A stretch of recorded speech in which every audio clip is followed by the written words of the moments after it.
Thank you, and thank you all for being here. Thank you for your time. I want to start with Ms. Hemingway. Your publication, The Federalist, is one of the most targeted, it appears, which I suppose is a bit of a badge of honor. But could you just sort of describe how that happened? Like, when did you first become aware of it, and how did it play out for The Federalist? One of the things that's very difficult about dealing with the censorship industrial complex, which does exist, is that it's very hard sometimes. The people who are engaged in the censorship are not always very transparent about what they're doing. We did start to see some problems around 2020. Some of it was related, as I mentioned, to our critique of media coverage of the Black Lives Matter riots. That's when we first got an indication that there was an effort to demonetize us. That was done through a foreign entity with that Orwellian name, the Center for Countering Digital Hate. They conspired with NBC News and Google in that operation, and we were able to push that back.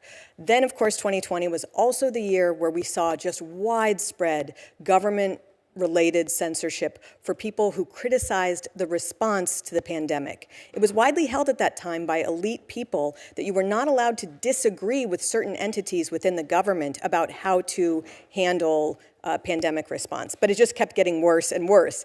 What the Federalist does is we exist to counter the false narratives promulgated by major media. On the left side of your chart, you see some of those people. So one of the things that we became most well known for was disputing the Russia collusion hoax. That was the conspiracy theory that Donald Trump had colluded with Russia to steal the 2016 election. That was a very prominent theory. We worked very hard to dispel that hoax, and for that we gained a lot of attention. You will notice that supposedly the least dangerous entities there include the New York Times and the Washington Post, which remain in that. And again, the Kavanaugh confirmation. When we pushed back against some of the outlandish and ridiculous claims that did, by the way, arise in some part out of this committee, that put us at odds with major media who were pushing some of those outlandish conspiracy theories. It just keeps going. I mean, whatever you're doing, if you're speaking against the orthodoxies of the age, which are frequently false, you're going to be targeted by the censorship complex.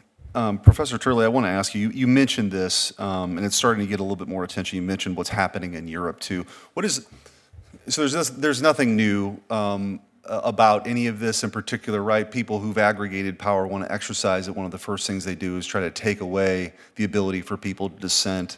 What is fueling this, do you think, here in this country and other Western countries, this sort of renewed sense and desire to censor speech? You know, in my book, I talk about basically two anti-free speech movements that are coalescing. One came from Europe that's now reaching our shores. And free speech is in a free fall in Europe. And many of the free speech groups there, but I just met with them in Berlin, are on the ropes. And then we have our own anti-free speech movement that really started in higher education and metastasized throughout our system. But Europe has taken, in my view, the most dangerous turn and represents the most dangerous threat now, and that is through the DSA.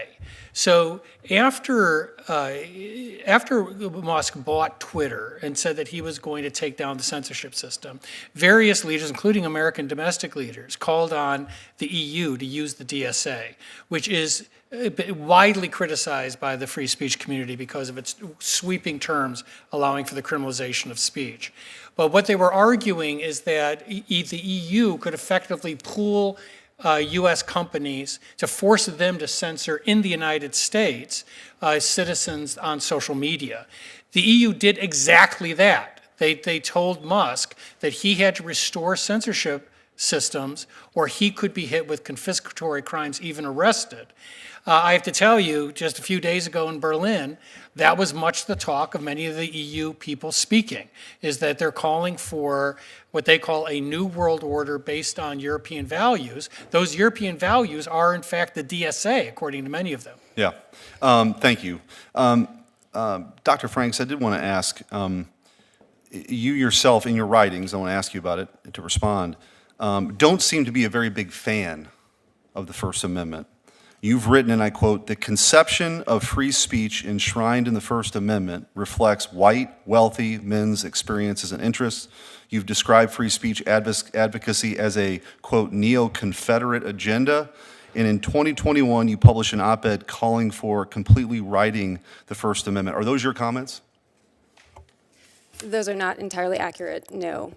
The Boston Globe piece was a thought experiment that I was invited to contribute to, and so I was asked if we were rethinking the Constitution, what are some of the ways we could rethink it? So that is the context of that op-ed.